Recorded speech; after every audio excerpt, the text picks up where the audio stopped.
All right, what's up, comic book fans, fantasy fans, manga fans?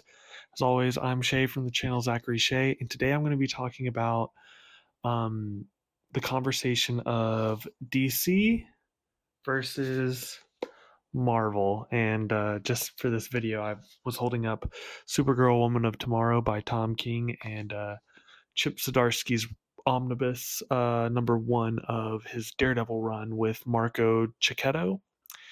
Um, But I'm not just going to be talking about these. I'm going to be talking about the two universes and comic book, the medium of comic books as a whole. And I just want to start by saying this is not. This is how I view comics and how I choose to go about this medium. There is no, one size fits all. This is just what worked for me. And to kind of break down my opinions of how to go about reading comic books, how to go about reading Marvel and DC and indie published comics, and how I do that, I'm going to go over my journey with comic books.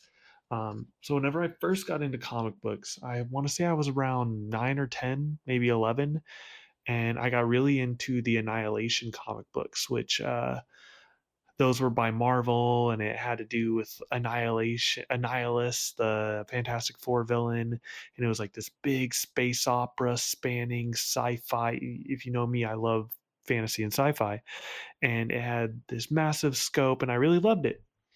But following Annihilation, I read Death of Captain America, which I believe was Ed Brubaker. I read some of the Ed Brubaker, Bucky Barnes stuff.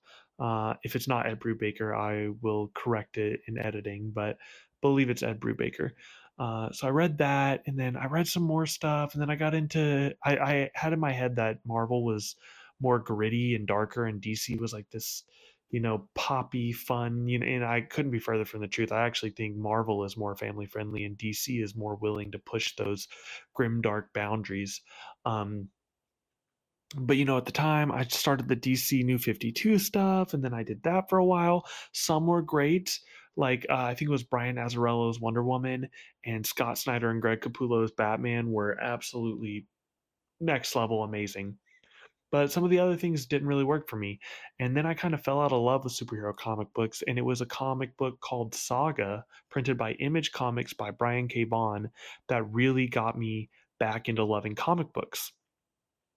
So I took a look back and I said, maybe I'm not into Marvel or DC. Maybe I'm into indie published comic books. So, I read that, but then I wanted to read more Brian K. Vaughan because I read his Vertigo series, which is a DC imprint, but not connected to the DC universe. I read Why the Last Man by Brian K. Vaughan, same author as Saga. And then I wanted to read other stuff by him. So I read Runaways in the Marvel universe, which now has its own series on Hulu. And one thing I learned is for me, my favorite superhero of all time is Peter Parker. I love the character of Peter Parker. I love Spider Man. I also really love Miles Morales in the Spider Verse movies. I thought they were amazing. But what I've learned is when I was younger, I wanted to read Spider Man comics. I wanted to read Captain America comics because those were characters I liked. I got lucky with Brubaker's Captain America, but now as I'm older, I realize I take more stock in the artists and the writers I respect. Another comic that really got me into it, I have a tattoo of it, is Dan Slott and Michael Allred's Silver Surfer. Um, Whenever I got back into superhero comic books with Dan Slott's Silver Surfer, with um, Matt Fraction's Hawkeye, with you know I realized that it was not the actual characters that I was drawn to, it was the writers.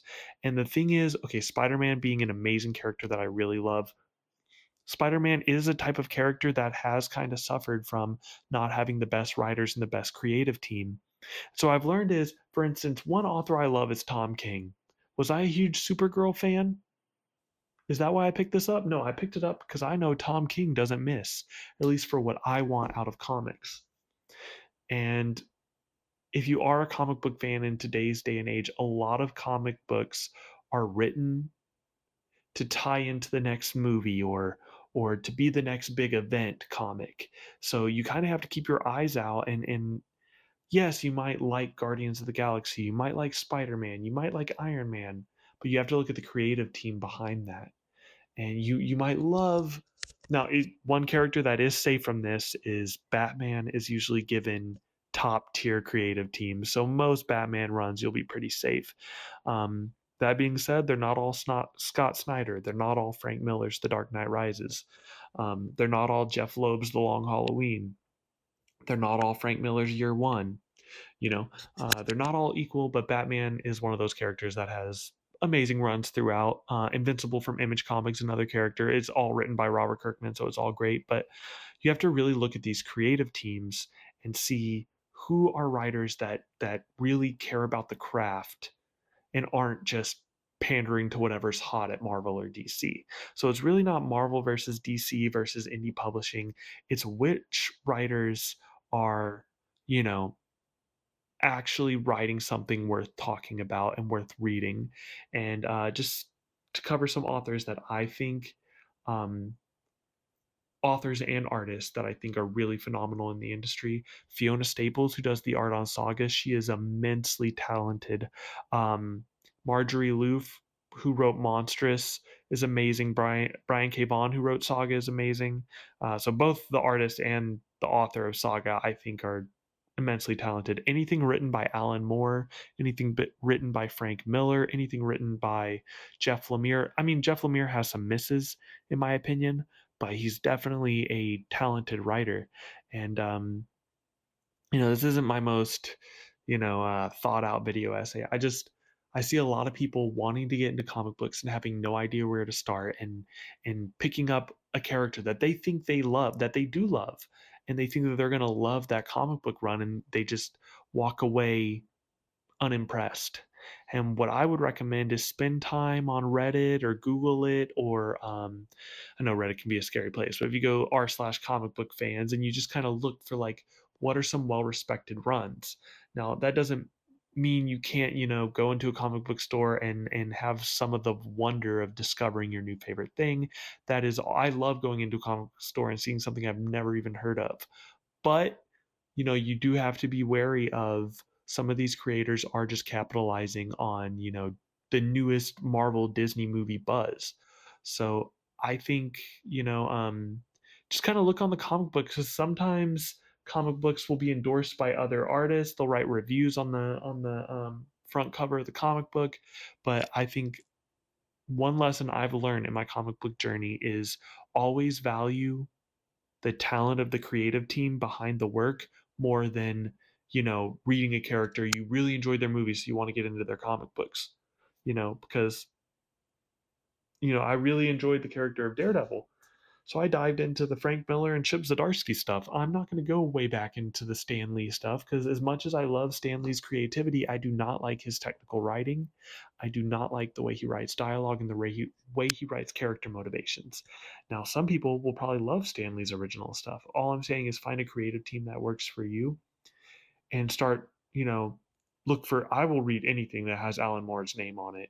I'll read anything that has Tom King's name on it. It could be a run of Kite Man, 100 issues long, and if it's Tom King, I'm reading it. So I think that's I'm rambling at this point, but yeah, just more respect for the writers and the artists, and maybe less focus on these trappings of Marvel, DC, Image, Dark Horse. I mean, the publisher really doesn't matter as long as they treat their creative team with respect and allow them to kind of cut loose and tell stories that come from the heart. And yeah, so that's my opinion on DC versus Marvel and the comic book industry as a whole. Peace.